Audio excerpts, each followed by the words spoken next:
Hi, so you're interested in 3D cameras and you're looking into the KANDAO QOOCAM Ego.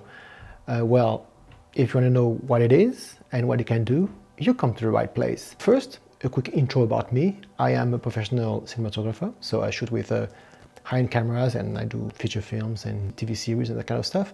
But I'm not going to look at the QOOCAM as a professional camera because it is not a professional camera.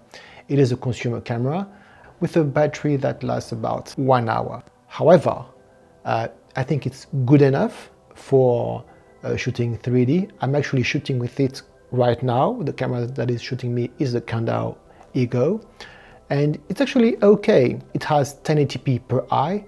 It records on MPEG-4, 8 bits. We can't select what compression we want or the ratio of compression we want. It's MP4, it's heavily compressed, and anything in a distance is going to literally go down to mush, but anything in the foreground holds decently well, and in a headset actually looks quite good, and you can Upres it using an additional software. It's going to look better, but it's not going to do any miracles. So what can this camera do and what can't this camera do? So it's the only 3D stereoscopic camera on the market right now.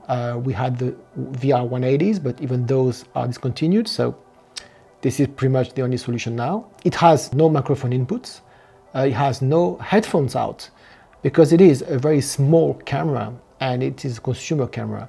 So if you want to hear the sound from the camera, I'm going to cut to the sound right now. So this is me using the internal microphones of the camera, and you can decide if it's good enough.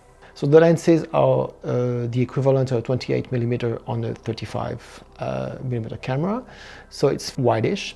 Also, the field of view is different between the photo and the video. So video, it goes tighter, it punches in. The lenses are 65mm apart, which is wider than most stereoscopic cameras. Usually the lenses are a lot closer together. The good thing about the wider lenses is the 3D effect is better. The distance between the lenses should be equivalent to the distance from our eyes. So the average interpupillary distance, so the distance between the eyes on a human, is about 63mm, but you can go anywhere from 50 to 70-ish.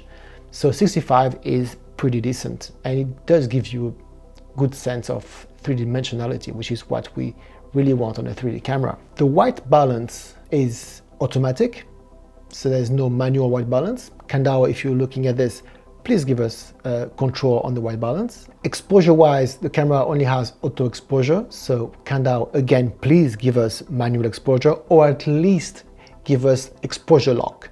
That's not difficult to do. It will be a very easy firmware upgrade, because it's really a pain when we try to set our exposure, and then as soon as we move the camera, it goes woo, woo, woo, woo.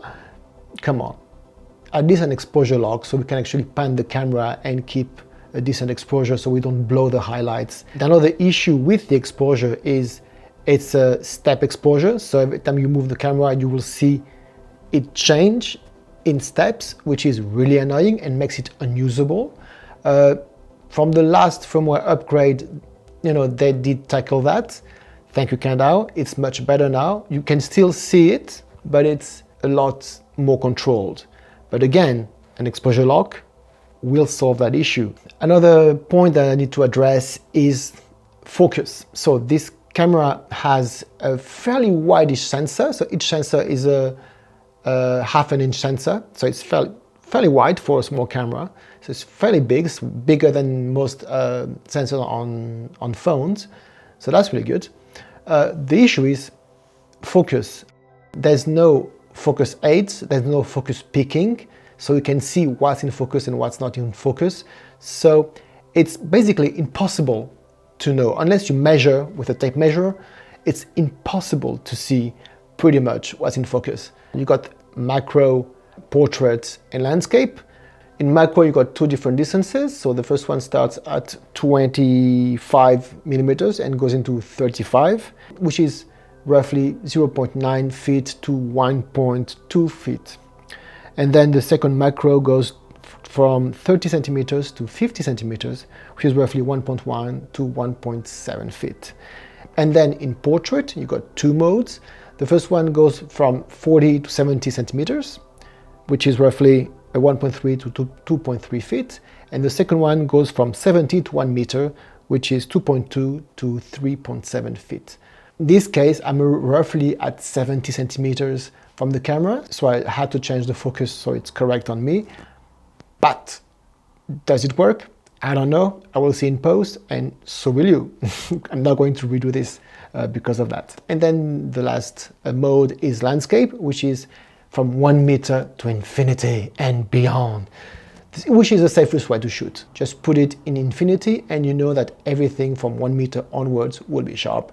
Another thing I need to say is that the files in this camera do not have a 3D metadata, so you can't really upload them the way they are to YouTube. YouTube will not recognize, so you have to inject metadata. Maybe it's something they can address with a firmware update, but as it stands now, yeah, you can't really upload straight to YouTube. You have to go through other softwares, inject metadata, and then upload to YouTube.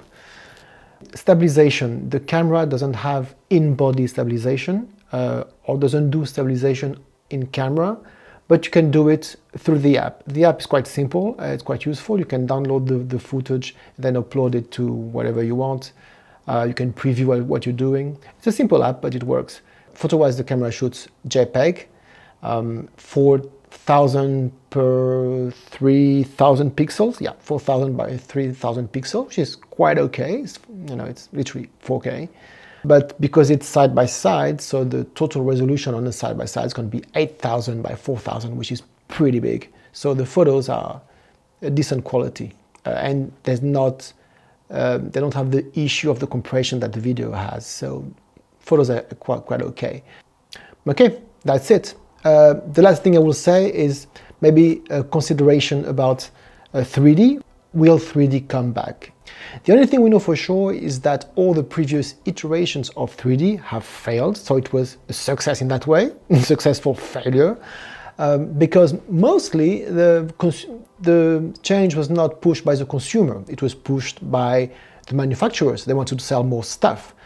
Today, with all the new technology and the headsets from all the virtual headsets, the VR headsets, those headsets are 3D, so they are stereoscopic. So there is a need for stereoscopic content so people can see videos of people in 3D headsets, because there's no point having a 3D headset if everything you're going to see is 2D.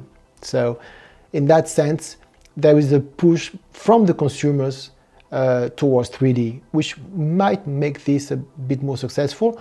Also, the new technology, the new light field technology that allows you to see 3D in a flat screen without glasses is coming along quite nicely. There's quite a few products out there. Sony is also working on light field technology. You got a LuMPad from Leica that does light field. You can see 3D in a flat screen. You got the Looking Glass that is holographic, which is kind of the same but different, but you can see 3D within that glass. So I think 3D might come back. The important thing is that the implementation of those technologies is correct and is on par with what we have today. If that happens, if I can see 3D in an iPad or in a tablet with the same definition and as easy as 2D images, then it will be a success. If it's not as good, if the image is really bad, or if it's difficult to move around and to see stuff, then obviously it will be a failure. We will see. Okay, that's it. See you guys.